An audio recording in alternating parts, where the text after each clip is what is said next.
कहानी की शुरुआत में हम देखते हैं कि कुछ अजीब से क्रीचर समुद्र के पानी से निकलकर शहर की तरफ बढ़ रहे हैं, जिसे पैरासाइट का नाम दिया गया है। फिर हम एक आदमी को देखते हैं जो अपनी वाइफ के साथ सो रहा होता है और तभी वही एलियन पैरासाइट आकर उस आदमी के कान में घुस जाता है। उस पैरासाइट के कान में घुसते ही वो आदमी तड़पने लगता है, लेकिन फिर कुछ देर बाद वो आदमी शांत होकर सो जाता है। इसके बाद हमें शिंची नाम का एक लड़का दिखाया जाता है जो कानों में हेडफोन लगाकर गाने सुन रहा होता है और तभी एक और एलियन पैरासाइट आकर उसके कान में घुसने की कोशिश करता है, लेकिन शिंची ने कानों में हेडफोन लगाए होते हैं, जिस वजह से वो पैरासाइट शिंची के कान में घुस नहीं पाता। और जब उस पैरासाइट को कान से अंदर जाने का रास्ता नहीं मिलता, तब वो शिंची के नाक के जरिए अंदर जाने लगता है, लेकिन नाक में किसी चीज के घुसने की वजह से शिंची की आंख खुल जाती है और शिंची उस पैरासाइट को पकड़कर दूर फेंक देता है। मगर अब भी वो पैरासाइट शिंची की तरफ बढ़ने लगता है, इसलिए शिंची डर के मारे एक बुक उठाकर उस पैरासाइट को मारने की कोशिश करता है, लेकिन तभी वो पैरासाइट उसके हाथ पर काटकर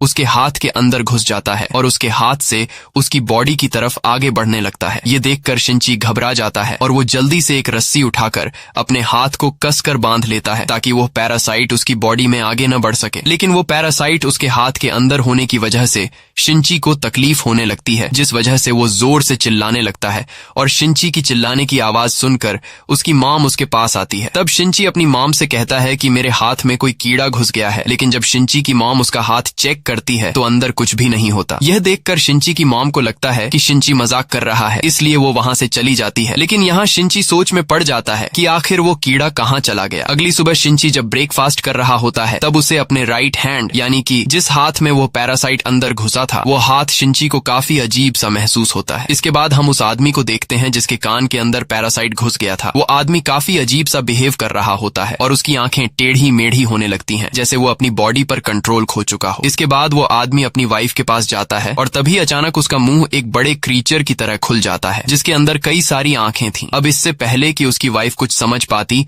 तभी वो आदमी अपनी वाइफ का सिर एक ही झटके में खा जाता है। यहाँ हमें पता चलता है कि यह पैरासाइट इंसान के कान से होते हुए उसके दिमाग पर कब्जा कर लेते हैं और फिर उस इंसान की बॉडी को अपनी मर्जी से कंट्रोल करने लगते हैं। अब हम फिर से शिंची को देखते हैं जो कि अपनी गर्लफ्रेंड के साथ स्कूल जा रहा था, लेकिन आज शिंची का बिहेवियर थोड़ा बदला हुआ था और उसके जिस हाथ में पैरासाइट घुसा था, उस हाथ पर उसका कोई भी काबू नहीं था। वो हाथ अजीब तरह से शिंची की गर्लफ्रेंड को छूने लगता है और फिर अचानक शिंची की गर्लफ्रेंड का प्राइवेट पार्ट पकड़ लेता है। ये देखकर शिंची की गर्लफ्रेंड उससे नाराज होकर चली जाती है। अब शिंची जब क्लास में बैठता है तो उसका इरेजर गलती से नीचे गिर जाता है और शिंची जब उसे उठाने लगता है तो वो इरेजर को उठा नहीं पाता, क्योंकि वो इरेजर उससे कुछ दूरी पर होता है। लेकिन तभी अचानक उसका हाथ लंबा होकर इरेजर को उठा लेता है। ये देखकर शिंची हैरान हो जाता है और उसे कुछ समझ नहीं आता कि आखिर उसके साथ यह क्या हो रहा है। क्लास से छुट्टी मिलने के बाद जब वो अपने फ्रेंड के साथ बास्केटबॉल खेल रहा होता है, तब शिंची काफी दूर से बिल्कुल सीधा बास्केट रिंग में बॉल डाल देता है। ये देखकर उसके सभी दोस्त हैरान रह जाते हैं और शिंची के साथ साथ उसके सभी दोस्तों को भी समझ नहीं आता कि आखिर ये इसने कैसे किया। अब शिंची परेशान होकर जब घर आता है तो वो इसके बारे में इंटरनेट पर रिसर्च करने लगता है, लेकिन उसे इस बारे में कोई भी इंफॉर्मेशन नहीं मिलती और तभी अचानक उसके हाथ से एक आंख बाहर आती है, पर शिंची के देखते ही वो आंख फिर से हाथ के अंदर चली जाती है। यह देखकर शिंची घबरा जाता है और वो एक चाकू उठाकर अपने हाथ के उस जगह को काटने वाला होता है जिस जगह से आंख बाहर आई थी, लेकिन तभी उसका हाथ एक बड़े से सांप में बदलकर उसे डराने लगता है और फिर उसका हाथ एक छोटे क्रीचर में बदल जाता है। शिंची बहुत ज्यादा घबराया हुआ होता है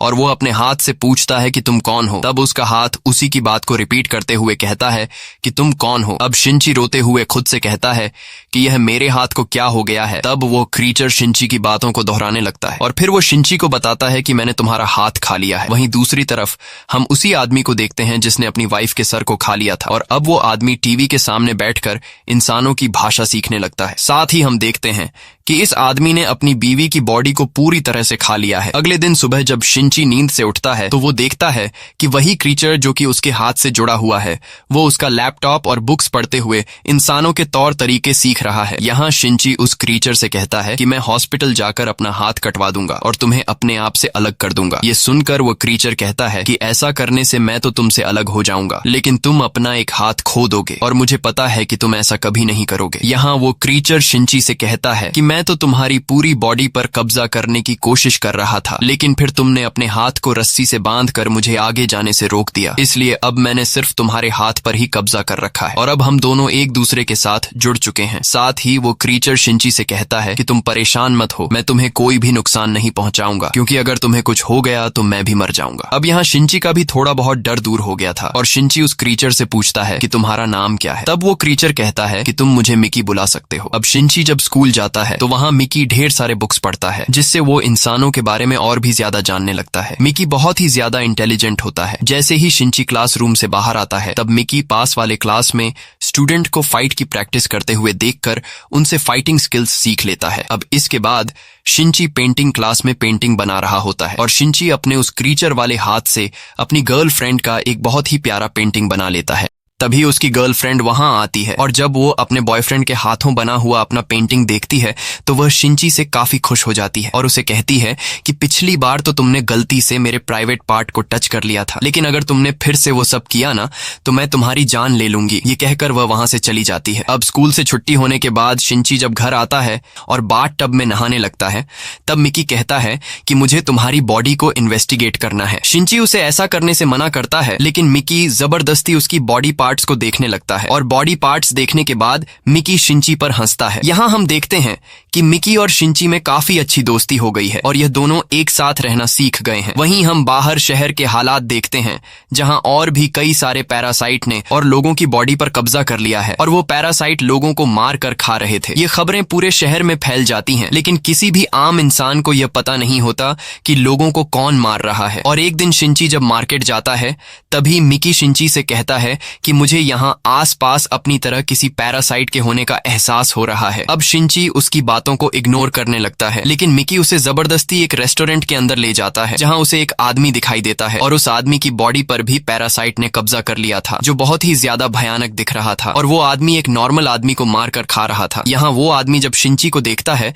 तो उसे एहसास हो जाता है कि शिंची के शरीर में भी एक पैरासाइट है, इसीलिए वो आदमी शिंची को इंसानों का मीट खाने के लिए देता है, लेकिन शिंची उसे खाने से मना कर देता है। ये देखकर उस आदमी को पता चल जाता है कि शिंची की बॉडी में जो पैरासाइट है उस पैरासाइट का शिंची की बॉडी पर पूरा कंट्रोल नहीं है और वो पैरासाइट सिर्फ उसके हाथ से जुड़ा हुआ है। ये पता चलते ही वो आदमी शिंची को मारने का सोचता है, लेकिन उसके सोचने से पहले ही शिंची के हाथ से जुड़े पैरासाइट यानी मिकी को पता चल जाता है कि यह आदमी अब शिंची को मारने वाला है। इसलिए मिकी शिंची से कहता है कि यह आदमी तुम्हें मार देगा, इसलिए जल्दी से यहाँ से भागो। ये पता चलते ही शिंची बाहर निकलने की कोशिश करता है, लेकिन उससे दरवाजा नहीं खुल पाता। तभी वो आदमी शिंची के पास आता है और वो आदमी अपना एक हाथ काटकर मिकी से कहता है कि तुम शिंची के हाथ को छोड़कर मेरे हाथ पर आ जाओ। लेकिन मिकी और शिंची में अच्छी दोस्ती हो गई थी और मिकी को शिंची की बॉडी पसंद थी, इसलिए मिकी उस आदमी के हाथ पर जाने से इनकार कर देता है। यह देखकर उस आदमी को गुस्सा आ जाता है और वो आदमी शिंची पर हमला करने लगता है, लेकिन यहाँ मिकी शिंची की जान बचाने के लिए उस पैरासाइट से फाइट करता है और क्योंकि मिकी ने शिंची के स्कूल में स्टूडेंट को फाइट करते हुए देखा था, इसीलिए मिकी उसी मूव का इस्तेमाल करके उस पैरासाइट का सिर धड़ से अलग कर देता है, जिससे वह पैरासाइट वहीं पर मर जाता है। अब तभी यहाँ कोई आने लगता है। इससे पहले कि वह आदमी शिंची को देख पाता, शिंची जल्दी से पीछे के रास्ते से वहां से निकल जाता है। घर आकर वो अपनी मॉम को इस बारे में कुछ भी नहीं बताता। वहीं न्यूज पर दिखाया जाता है कि शहर में हर रोज लोग गायब हो रहे हैं, लेकिन पुलिस को इस बारे में कुछ भी नहीं पता कि आखिर लोगों को कौन गायब कर रहा है और पूरे शहर में शिंची के अलावा कोई भी नहीं जानता था कि उन्हें पैरासाइट मारकर खा रहे हैं। यहाँ शिंची मिकी से कहता है कि तुम अपने पैरासाइट दोस्तों से कहो कि वह लोगों को मारकर ना खाएं। तब मिकी जवाब में कहता है कि जैसे तुम इंसान सब्जियां और जानवरों को मारकर खाते हो, वैसे ही हम जिंदा इंसानों को खाते हैं, इसलिए इसमें कोई बुरी बात नहीं है। और रही बात मेरी, तो मेरा तुम्हारी पूरी बॉडी पर कंट्रोल नहीं है, इसलिए तुम जो कुछ खाते हो उससे मुझे भी एनर्जी मिलती है, इसलिए मुझे इंसानों को मारने की कोई जरूरत नहीं। अगले दिन शिंची जब स्कूल जाता है तब मिकी उसे बताता है कि यहाँ आसपास मेरी तरह कोई दूसरा एक पैरासाइट भी है और वह कोई और नहीं बल्कि शिंची की टीचर थी। शिंची जब टीचर को देखता है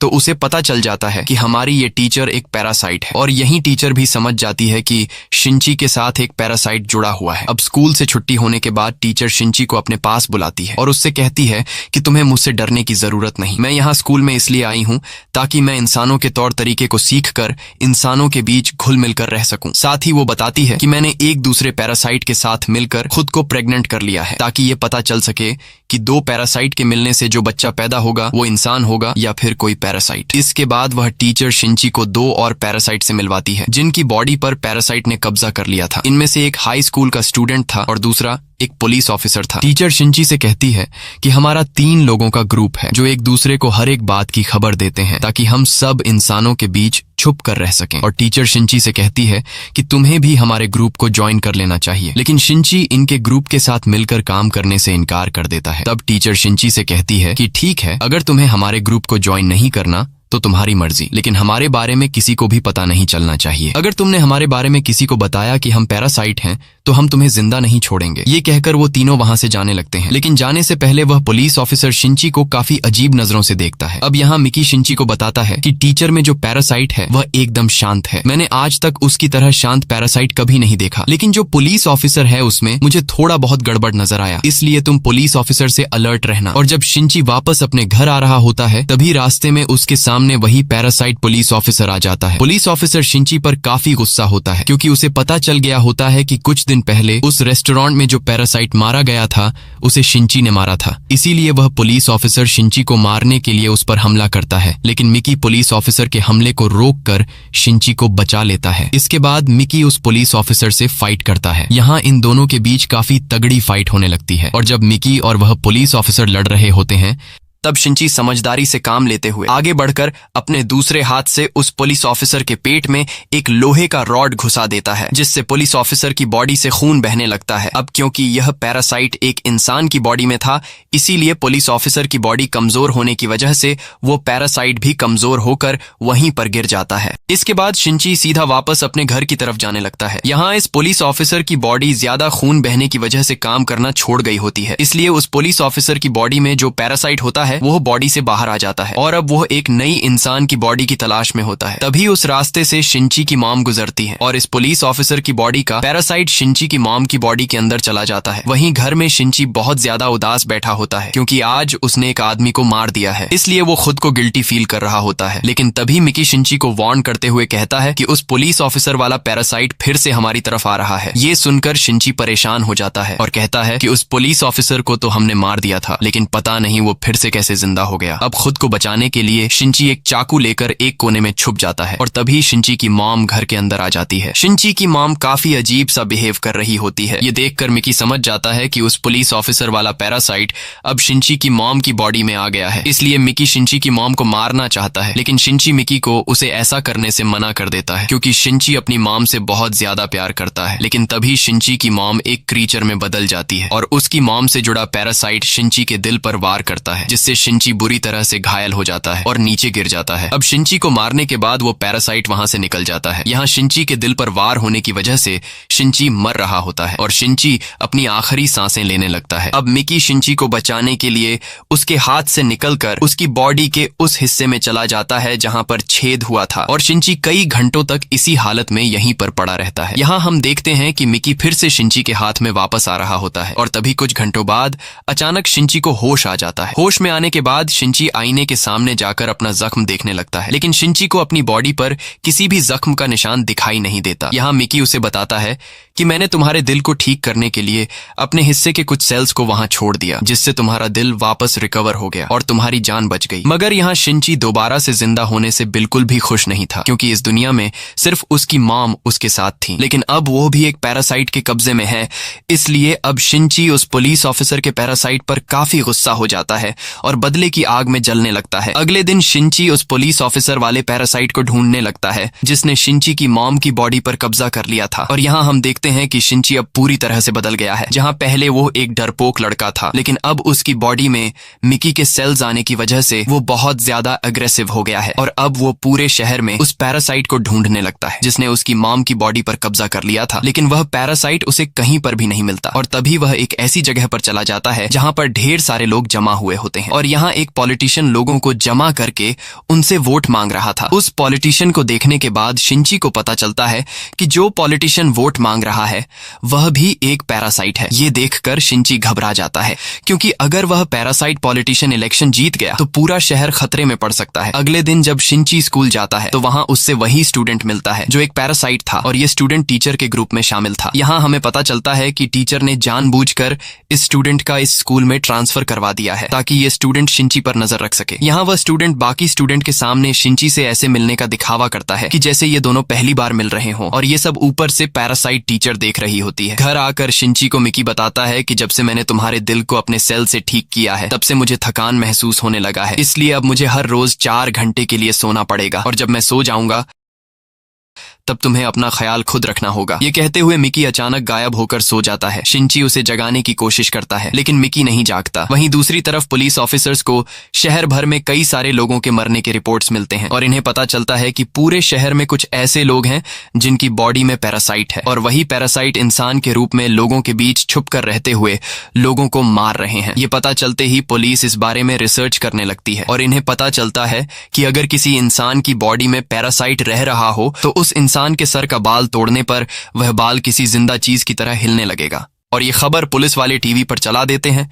जिससे हर एक शहरी को पैरासाइट को पहचानने का तरीका मिल जाता है। और फिर अगले ही दिन हम स्कूल में देखते हैं कि वो स्टूडेंट जो एक पैरासाइट है उसकी सभी लड़कियां पेंटिंग बना रही होती हैं, जिसमें शिंची की गर्लफ्रेंड भी शामिल होती है। तभी एक लड़की मजाक में उस स्टूडेंट का सर से बाल खींचकर तोड़ देती है, और तभी वो बाल टेढ़ा मेढ़ा होकर किसी जिंदा चीज की तरह हिलने लगता है। ये देखकर वो लड़की घबरा जाती है, और वहां पर मौजूद सभी लड़कियों को पता चल जाता है कि ये स्टूडेंट एक पैरासाइट है। साथ ही उस पैरासाइट स्टूडेंट को भी पता चल जाता है कि मेरा राज खुल चुका है, इसीलिए अब वो अपने असली रूप में आता है और लड़कियों पर हमला कर देता है। यहाँ सभी लड़कियां शोर मचाने लगती हैं, और लड़कियों की आवाज सुनकर शिंची उन्हें बचाने के लिए दौड़ता है। वहीं वो पैरासाइट टीचर भी समझ जाती है कि मैंने जिस पैरासाइट स्टूडेंट को शिंची पर नजर रखने के लिए रखा था उसका राज खुल चुका है। अब यहाँ क्लासरूम में शिंची की गर्लफ्रेंड हिम्मत जुटाकर कुछ केमिकल के बोतल उठाकर सीधा उस पैरासाइट के मुंह में फेंक देती है, जिससे वो पैरासाइट जलने लगता है और पूरी तरह से बेकाबू हो जाता है, जिसके बाद वो यहाँ वहाँ हमले करने लगता है। अब कुछ देर बाद जब शिंची वहाँ पहुँचता है तो वहाँ उस पैरासाइट ने कई लड़कियों को मार दिया था, और अब वो पैरासाइट शिंची की गर्लफ्रेंड के पीछे लगा हुआ था। ये देखकर शिंची दौड़ते हुए जाकर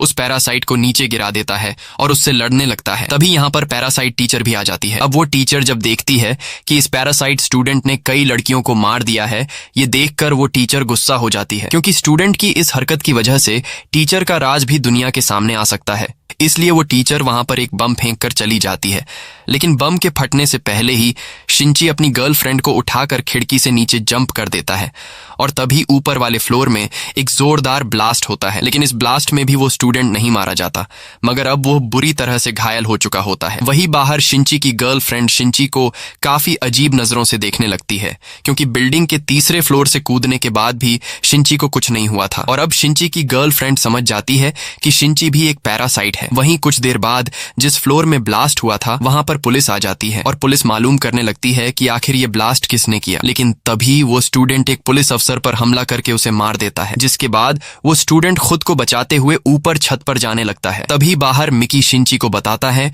कि वो स्टूडेंट अभी भी जिंदा है और उसने और भी कई लोगों को मार दिया है। तब शिंची मिकी से पूछता है कि वो अब कहाँ है, जिस पर मिकी उसे बताता है कि वो स्टूडेंट इस वक्त स्कूल की छत पर है। ये पता चलते ही शिंची स्कूल के पास वाले बिल्डिंग के छत पर चला जाता है, और मिकी से एक कमान बनाकर सीधा उस पैरासाइट स्टूडेंट को तीर मारता है, जिससे उस स्टूडेंट की मौत हो जाती है। इसके बाद शिंची सीधा उस पैरासाइट टीचर के पास जाता है और उससे पूछता है कि तुम्हारे ग्रुप में एक पुलिस ऑफिसर था, वो इस वक्त कहाँ होगा। तब टीचर बताती है कि उसे तो तुमने मार दिया है, जिस पर शिंची कहता है कि उसे मैंने मार तो दिया है, लेकिन उस पुलिस ऑफिसर के पैरासाइट ने मेरी मॉम की बॉडी पर कब्जा कर लिया है, इसलिए अब मैं उस पैरासाइट को मारना चाहता हूँ। तब टीचर शिंची को एक एड्रेस दे देती है और कहती है कि तुम्हें तुम्हारी माँ का पैरासाइट यहाँ पर मिल जाएगा। एड्रेस मिलते ही शिंची सीधा उस जगह पर जाता है जहाँ उसकी मॉम रहती है, और कुछ ही देर बाद ये दोनों एक दूसरे के आमने सामने आ जाते हैं। यहाँ हम देखते हैं कि उसकी मॉम की आंखों में कोई भी इमोशंस नहीं है। उस पैरासाइट ने उसकी मॉम को पूरी तरह से कंट्रोल में ले लिया है। अब जैसे ही इन दोनों के बीच फाइट स्टार्ट होने वाली होती है, तभी मिकी को नींद आ जाती है और मिकी शिंची से कहता है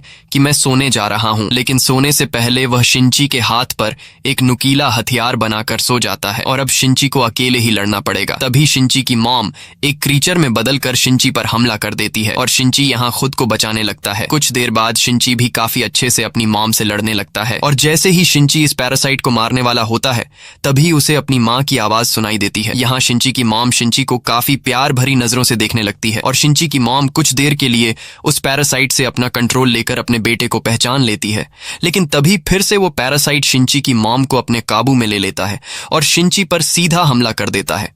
लेकिन हमले के दौरान शिंची की मॉम अपना हाथ बढ़ाकर उस पैरासाइट के हमले को रोक देती है और अपने बेटे को मरने से बचा लेती है। लेकिन अब शिंची की मॉम के हाथ से खून बहने लगता है, जिस वजह से शिंची की मॉम कमजोर होने लगती है और अब शिंची की मॉम कमजोर होने की वजह से वो पैरासाइट भी कमजोर हो जाता है और मौके का फायदा उठा करना चाहते हुए शिंची सीधा जाकर उस पैरासाइट को मार देता है, जिससे उसकी मॉम की भी डेथ हो जाती है। वहीं दूसरी तरफ हम देखते हैं कि जो एक पैरासाइट पॉलिटिशियन है वो इलेक्शन जीतकर सिटी का मेयर बन जाता है, जिसका मतलब कि अब पूरा शहर खतरे में पड़ने वाला है। वहीं शिंची अपने गर्लफ्रेंड से मिलने हॉस्पिटल जाता है, जहां हम देखते हैं कि कोई चुपके से शिंची पर नजर रख रहा है और वो आदमी शिंची और मिकी की कुछ फोटोज ले लेता है। अब यहाँ से मूवी का सेकंड पार्ट शुरू हो जाता है, जहां हम देखते हैं कि शिंची अब काफी उदास रहने लगा है क्योंकि अब उसकी मॉम इस दुनिया में नहीं रही और अब शिंची ने फैसला कर लिया है कि वो पूरे शहर में पैरासाइट्स को चुन चुन कर मारेगा। वहीं अब पूरे शहर में पुलिस भी एक्टिव हो जाती है और पैरासाइट को ढूंढने लगती है। यहाँ पुलिस ने एक बंदे को हायर कर लिया होता है जो वैसे तो एक कॉन्ट्रैक्ट किलर है, लेकिन इस आदमी की खास बात ये थी कि ये पैरासाइट को देखकर पहचान लेता था कि ये नॉर्मल इंसान है या फिर पैरासाइट। अब पुलिस वाले इस आदमी को गाड़ी में बिठाकर सीधा हेडक्वार्टर ले जाते हैं, जहां इस आदमी के सामने कई सारे लोगों को लाया जाता है और पुलिस वाले इससे पूछते हैं कि बताओ ये लोग पैरासाइट हैं या इंसान। तब ये कॉन्ट्रैक्ट किलर कई सारे लोगों को देखकर बताता है कि ये सभी नॉर्मल इंसान हैं, लेकिन जब उसके सामने शिंची को बिठा दिया जाता है तब ये कॉन्ट्रैक्ट किलर एक पल के लिए शिंची में कुछ खास देखता है, लेकिन फिर वो सोच में पड़ जाता है और समझ नहीं पाता कि शिंची पैरासाइट है या फिर नॉर्मल इंसान, क्योंकि शिंची पूरी तरह से पैरासाइट नहीं था बल्कि सिर्फ शिंची के हाथ के साथ पैरासाइट जुड़ा हुआ था। इसीलिए वो शिंची को एक नॉर्मल इंसान बता देता है, जिसके बाद शिंची को जाने दिया जाता है। अब शिंची जब वापस घर आ रहा होता है तभी उसे एहसास होता है कि कोई उसका पीछा कर रहा है, लेकिन यहाँ वहां नजर घुमाने पर उसे कोई भी नजर नहीं आता, जिसके बाद शिंची अपने घर की तरफ जाने लगता है। लेकिन यहाँ हम देखते हैं कि सच में शिंची का एक आदमी पीछा कर रहा है और ये वही जासूस होता है जिसने कुछ महीने पहले हॉस्पिटल में शिंची और मिकी की फोटोज ली थी। वहीं दूसरी तरफ हम उस पैरासाइट पॉलिटिशियन को देखते हैं जो अब शहर का मेयर बन चुका है और मेयर ने पैरासाइट का एक बड़ा ग्रुप बना लिया होता है। यहाँ वो पैरासाइट टीचर भी मेयर के साथ होती है और टीचर ने एक ह्यूमन बच्चे को जन्म दे दिया था। तब मेयर सभी पैरासाइट से कहता है कि अब वक्त आ चुका है कि हम पूरे शहर में से इंसानों को खत्म कर दें, जिसके बाद इस पूरे शहर पर हमारी हुकूमत होगी। साथ ही मेयर को पता चल चुका होता है कि शहर में शिंची नाम का एक लड़का है जो पैरासाइट को मार रहा है, इसलिए मेयर अपने साथियों से कहता है कि हमें शिंची और मिकी को मारना होगा क्योंकि वो हमारे लिए एक खतरा है। लेकिन वो टीचर मेयर को ऐसा करने से मना कर देती है और कहती है कि शिंची और मिकी हमारे लिए बहुत खास है क्योंकि पूरे शहर में सिर्फ वो दोनों ही हैं जो पैरासाइट और इंसान होने के बावजूद एक साथ मिलकर रह रहे। यहाँ हम देखते हैं कि टीचर इंसानों का साथ दे रही है और वो इंसानों को मारना नहीं चाहती थी क्योंकि अब वो एक ह्यूमन बच्चे की माँ बन चुकी है और एक माँ बनने के बाद टीचर के अंदर भी ह्यूमन इमोशंस आने लगे थे। लेकिन यहाँ मेयर को टीचर की बातें बिल्कुल पसंद नहीं आती और मेयर सीधा एक पैरासाइट के पास जाता है। ये कोई आम पैरासाइट नहीं बल्कि इस आदमी के पास 5 पैरासाइट होते हैं और इसकी बॉडी में 5 पैरासाइट होने की वजह से ये आदमी पूरे शहर का सबसे खतरनाक पैरासाइट है। इसलिए मेयर इस खतरनाक पैरासाइट से कहता है कि शहर में शिंची नाम का एक लड़का है जो पैरासाइट को मार रहा है, इसलिए तुम्हें उस लड़के को मारना होगा। वहीं हम टीचर के पास उस आदमी को देखते हैं जो पिछले काफी दिनों से शिंची पर नजर रख रहा था और ये देखकर हमें पता चलता है कि इस आदमी को टीचर ने शिंची के पीछे लगा रखा है।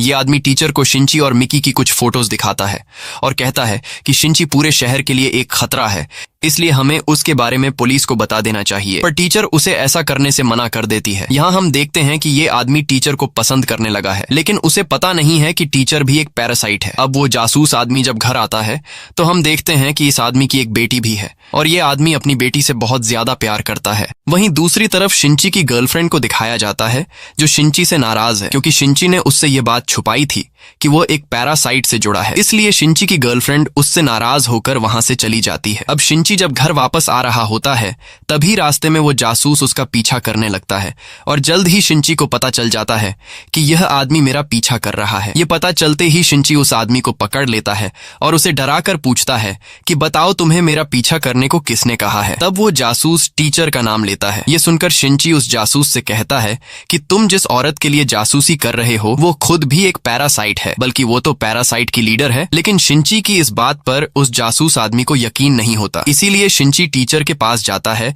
और एक टेप रिकॉर्डर ऑन कर लेता है। इसके बाद वो उस टीचर से पूछता है कि तुमने मेरे पीछे जासूस क्यों लगाया है। तब वो टीचर कहती है कि तुम शहर भर में पैरासाइट को क्यों मार रहे हो, तुम खुद भी एक पैरासाइट हो, इसलिए तुम पैरासाइट को मारने के बजाय तुम्हें पैरासाइट की मदद करनी चाहिए। शिंची टीचर को कोई जवाब नहीं देता और चुपचाप सीधा उस जासूस के पास आकर उसे वो टेप रिकॉर्डर दे देता है जिसमें टीचर की सारी बातें रिकॉर्ड की गई थीं। साथ ही शिंची उस जासूस को बताता है कि इस शहर में हजारों की तादाद में पैरासाइट मौजूद हैं, यहाँ तक कि इस शहर का मेयर भी एक पैरासाइट है, इसलिए मैं तुम्हारी भलाई के लिए कह रहा हूँ कि तुम इन सब चीजों से दूर रहो वरना तुम मारे जा सकते हो। लेकिन यह जासूस टीचर से प्यार करने लगा था और अब टीचर की सच्चाई जानने के बाद वो काफी गुस्सा हो जाता है और अकेले ही सभी पैरासाइट का पर्दाफाश करने के काम पर लग जाता है। इसके बाद वो सीधा मेयर के पास जाता है और मेयर की सच्चाई दुनिया के सामने लाने के लिए टेबल के नीचे एक माइक फिट कर देता है, जिसके बाद वो जासूस वहां से जाने लगता है। लेकिन जल्द ही मेयर को पता चल जाता है कि इस जासूस ने मेरी बातों को रिकॉर्ड करने के लिए टेबल के नीचे माइक फिट किया है। अब यह सब पता चलते ही मेयर अपने आदमियों से कहता है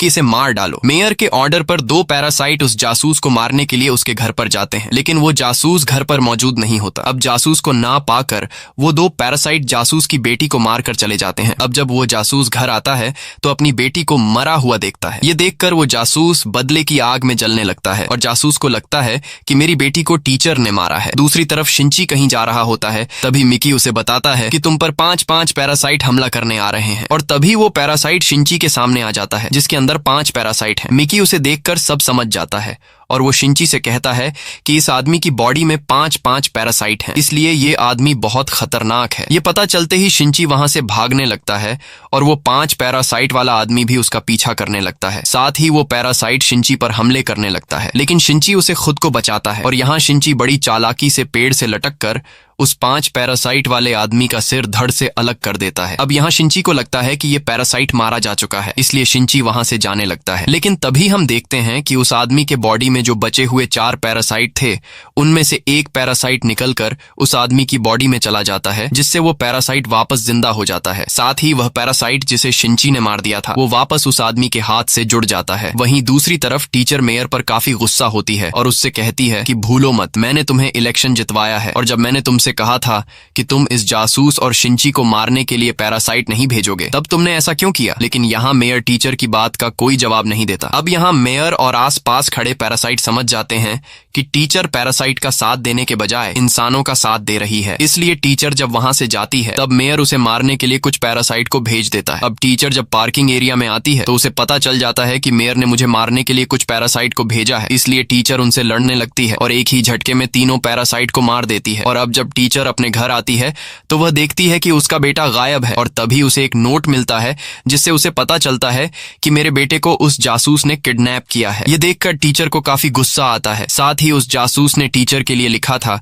कि मैं शहर के पास वाले ब्रिज पर खड़ा हूँ। ये पता चलते ही टीचर तुरंत उस तरफ निकल पड़ती है और कुछ ही देर बाद टीचर उस ब्रिज पर पहुंच जाती है जहां वो उस जासूस को देख लेती है और तभी वहां पर शिंची भी पहुंच जाता है। यहाँ वो जासूस बच्चे को ब्रिज से नीचे गिराने लगता है, तब शिंची और टीचर उसे ऐसा करने से मना करते हैं और देखते ही देखते वहां पर लोगों की भीड़ जमा हो जाती है। साथ ही पुलिस भी वहां पर पहुंच जाती है। वहीं दूसरी तरफ पुलिस को पता चल चुका था कि मेयर ने सिटी हॉल में कई सारे पैरासाइट को छुपा कर रखा है, इसीलिए पुलिस की एक बड़ी टीम मेयर को मारने के लिए जाने लगती है। साथ ही पुलिस पूरे शहर में पैरासाइट को ढूंढने लगती है और मशीन से लोगों को स्कैन करने लगती है। जैसे ही पुलिस को पता चलता है कि यह आदमी पैरासाइट है, तब पुलिस उस आदमी को साइड पर ले जाकर मार डालती है और इस तरह से पुलिस कई सारे पैरासाइट को मार देती है। अब जब पुलिस की एक बड़ी नफरी सिटी के मेयर के पास पहुंचती है, तब मेयर बहुत सारे लोगों के बीच स्पीच दे रहा होता है और मेयर इंसानों के बजाय पैरासाइट की सेफ्टी की बातें करता है। ये सब सुनकर पुलिस बिना सोचे समझे मेयर को गोलियों से छलनी कर देती है। अब जब पुलिस पीछे मुड़कर देखती है तो वहां पर वही पैरासाइट खड़ा होता है जिसके अंदर 5 5 पैरासाइट थे। इस पैरासाइट को देखते ही पुलिस उस पर फायरिंग शुरू कर देती है, लेकिन वह पैरासाइट एक शील्ड बनाकर खुद को बचा लेता है। वहीं दूसरी तरफ लोगों की भीड़ में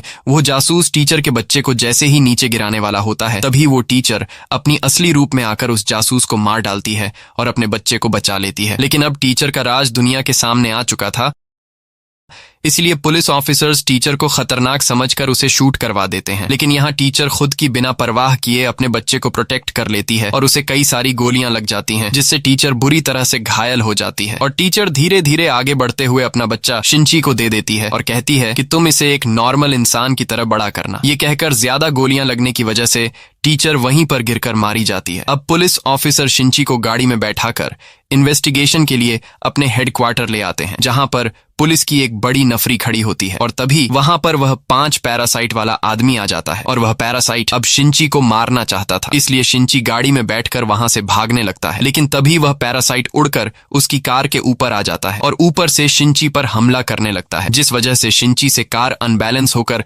ब्रिज से नीचे गिर जाती है। लेकिन गाड़ी के ब्लास्ट होने से पहले ही मिकी शिंची को ऊपर खींचकर उसकी जान बचा लेता है। इसके बाद शिंची अपनी जान बचाने के लिए जंगल की तरफ भागने लगता है, लेकिन वह पैरासाइट इतनी आसानी से शिंची को कहां जाने देने वाला था और वह भी शिंची का पीछा करते हुए जंगल में पहुंच जाता है। यहाँ मिकी शिंची से कहता है कि जब तक मैं तुम्हारे साथ जुड़ा रहूंगा तब वह पैरासाइट हमें आसानी से ढूंढ लेगा, इसलिए अगर तुम्हें अपनी जान बचानी है तो हम दोनों को अलग होकर इस पर हमला करना पड़ेगा, नहीं तो अगर हम दोनों एक साथ रहे तो वह हमें ढूंढ कर मार देगा। शिंची को मिकी की बात ठीक लगती है, इसलिए ये दोनों अलग हो जाते हैं और अब वो पैरासाइट शिंची को ढूंढते हुए जंगल के बीचों बीच पहुंच जाता है और यहाँ चुपके से मिकी उस पैरासाइट पर हमला कर देता है।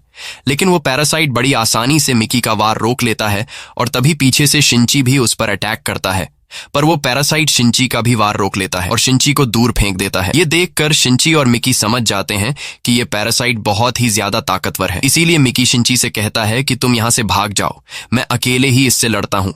लेकिन शिंची मिकी को अकेले नहीं छोड़ना चाहता था, पर मिकी उसे बार बार कहता है कि अगर तुम यहाँ से नहीं गए तो हम दोनों ही मारे जाएंगे। इसलिए शिंची अब ना चाहते हुए मिकी को छोड़कर वहां से भागने लगता है और यहाँ अकेला मिकी इस पैरासाइट से लड़ने लगता है। लेकिन मिकी अकेले 5 पैरासाइट का मुकाबला नहीं कर पाता और वो पैरासाइट मिकी को मार डालता है। वहीं शिंची अपने गर्लफ्रेंड के घर पर पहुंच जाता है और शिंची बुरी तरह से घायल होता है, तब उसकी गर्लफ्रेंड उसका ख्याल रखती है। और अगली सुबह जब शिंची नींद से जागता है तो वह देखता है कि मिकी फिर से उसके हाथ में आ रहा है। ये देखकर शिंची काफी खुश होता है और हमें पता चलता है कि पिछली बार जब मिकी शिंची की जान बचाने के लिए इसकी बॉडी के अंदर गया था तो वहां मिकी ने शिंची की बॉडी के अंदर अपने कुछ सेल्स छोड़े थे और इसी सेल्स की मदद से मिकी अब फिर से शिंची के हाथ में आने लगता है। और अब मिकी को फिर से अपने हाथ में देखकर शिंची समझ जाता है कि वो 5 पैरासाइट वाला आदमी मिकी की मदद से मुझे फिर से ढूंढ लेगा, इसलिए शिंची अब अपनी गर्लफ्रेंड की जान खतरे में नहीं डालना चाहता था और शिंची अपनी गर्लफ्रेंड को यहीं पर छोड़कर बाहर आ जाता है। बाहर आकर वह देखता है कि वो 5 पैरासाइट वाला आदमी मुझे ढूंढते हुए यहाँ तक पहुंच गया है। अब इस आदमी से खुद को बचाने के लिए शिंची दौड़ते हुए एक फैक्ट्री के अंदर आ जाता है जहां पर कचरे को जलाया जाता है। अब यहाँ वो पैरासाइट शिंची पर हमला करने लगता है, लेकिन शिंची किसी तरह करके खुद को बचा लेता है और शिंची एक लोहे का रॉड उठाकर उस पैरासाइट के पेट में घोंप देता है। लेकिन इस छोटे से लोहे की रॉड से उस पैरासाइट को कुछ नहीं होता और तभी वो पैरासाइट शिंची पर हमला कर देता है। लेकिन मिकी उस पैरासाइट का हमला रोक देता है और तभी इस पैरासाइट को कुछ होने लगता है और एक एक करके सभी पैरासाइट उसकी बॉडी से निकलने लगते हैं, जिस वजह से वह अजीब तरह से तड़पने लगता है। ये देखकर शिंची सोच में पड़ जाता है कि आखिर इस पैरासाइट को क्या हुआ। तब मिकी उसे बताता है कि तुमने जो रॉड उसे मारी थी उस रॉड पर कई सारे केमिकल्स थे, जिस वजह से उस आदमी के बॉडी में जितने भी पैरासाइट हैं वो सभी पैरासाइट खुद को खतरे में समझकर उसकी बॉडी से अलग हो रहे हैं। अब देखते ही देखते उस आदमी की बॉडी से सारे पैरासाइट निकल जाते हैं और सिर्फ सबसे खतरनाक पैरासाइट की बॉडी रह जाती है, जिसे शिंची उठाकर आग में फेंक देता है और फाइनली वह खतरनाक पैरासाइट जलकर मारा जाता है। अब हम कुछ हफ्तों के बाद का सीन देखते हैं जहां सभी पैरासाइट मारे जा चुके हैं और पूरे शहर में सभी लोग नॉर्मल लाइफ जीने लगे हैं। बस अब सिर्फ शिंची के पास पैरासाइट रह चुका है और एक दिन मिकी भी शिंची से कहता है कि अब सारे पैरासाइट खत्म हो चुके हैं, इसीलिए अब वक्त आ चुका है कि मैं तुमसे अलग हो जाऊं। इस तरह से तुम्हें अपना हाथ वापस मिल जाएगा और तुम अपनी मर्जी के मुताबिक जिंदगी गुजार पाओगे। लेकिन शिंची मिकी को जाने से मना कर देता है क्योंकि शिंची और मिकी में काफी अच्छी दोस्ती हो चुकी थी। लेकिन मिकी कहता है कि मैं अब और तुम पर बोझ नहीं बनना चाहता। ये कहते हुए मिकी अचानक गायब हो जाता है और शिंची का हाथ वापस आ जाता है। ये देखकर शिंची काफी उदास हो जाता है क्योंकि शिंची ने अपने दोस्त को खो दिया था और शिंची रोने लगता है। अब इस तरह से और कई दिन बीत जाते हैं और अब शिंची अपनी गर्लफ्रेंड के साथ खुश रहने लगा था। एक दिन शिंची जब अपनी गर्लफ्रेंड के साथ कहीं जा रहा होता है, तभी वो कॉन्ट्रैक्ट किलर जो पैरासाइट को देखकर पहचान लेता है, वो शिंची की गर्लफ्रेंड को पकड़कर बिल्डिंग के किनारे पर ले जाता है क्योंकि अब भी उस किलर को शिंची में एक पैरासाइट नजर आ रहा था। लेकिन शिंची उससे कहता है कि अब मैं किसी भी पैरासाइट के साथ नहीं जुड़ा हूं और जो पैरासाइट मेरे साथ था वो मुझे छोड़कर चला गया है। लेकिन वो किलर शिंची की बात नहीं सुनता और शिंची की गर्लफ्रेंड को बिल्डिंग से नीचे छोड़ देता है। ये देखकर शिंची अपने गर्लफ्रेंड को बचाने के लिए तेजी से भागता है और उस किलर को मारकर दूर फेंक देता है। लेकिन जैसे ही शिंची अपनी गर्लफ्रेंड को पकड़ने के लिए हाथ बढ़ाता है, तब उसकी गर्लफ्रेंड उसके हाथ से छूट जाती है और वो नीचे जाने लगती है। शिंची अपने गर्लफ्रेंड को नीचे जाते हुए नहीं देख सकता था, इसलिए वह अपनी आंखें बंद कर लेता है और अपनी गर्लफ्रेंड के साथ बिताए हुए वक्त को याद करने लगता है। लेकिन तभी शिंची को अपने दोस्त मिकी की आवाज सुनाई देती है। मिकी की आवाज सुनकर शिंची फौरन अपनी आंखें खोल लेता है और वह देखता है कि उसने अपनी गर्लफ्रेंड को पकड़ लिया है। जिसके बाद शिंची जल्दी से अपनी गर्लफ्रेंड को ऊपर खींच लेता है। यहाँ शिंची अपने हाथ को देखने लगता है और हमें पता चलता है कि जब शिंची की गर्लफ्रेंड उसके हाथ से छूटकर नीचे गिर रही थी, तब मिकी ने आकर उसकी गर्लफ्रेंड को बचा लिया था। इसी के साथ ये कहानी खत्म हो जाती है। अगर आपको ये वीडियो अच्छी लगी हो तो हमारे चैनल को सब्सक्राइब और वीडियो को लाइक जरूर कीजिएगा।